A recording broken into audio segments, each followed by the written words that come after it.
రాజన్న సిరిసిల్ల జిల్లా తంగలపల్లి మండలం పద్మనగర్లో ఓ వ్యక్తి నిర్వాహకం భార్య రాజేశ్వరితో గొడవపడ భర్త బాలపోషయ్య ఆమెపై కిరోసిన్ పోసి ఆ తర్వాత ఇంటికి సైతం నిప్పంటించాడు. భార్య రాజేశ్వరి తప్పించుకుని బయటపడగా ఇల్లు దగ్ధమైంది. అగ్నిమాపక సిబ్బంది ఘటనా స్థలానికి చేరుకుని మంటలు ఆర్పివేశారు.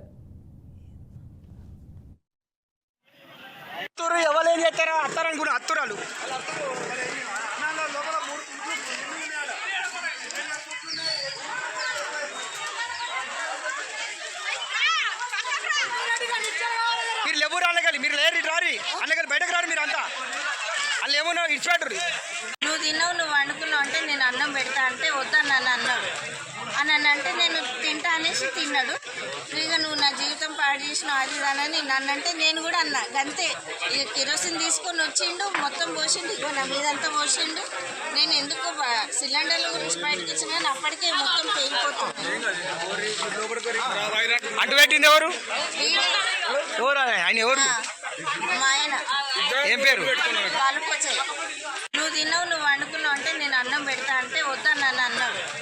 అని అంటే నేను తింటా అనేసి తిన్నాడు. ఇక నువ్వు నా జీవితం పాడు చేసినావు అది ఇదానని నన్నంటే నేను కూడా అన్నా. అంతే ఇక కిరోసిన్ తీసుకొని వచ్చిండు, మొత్తం పోసిండు.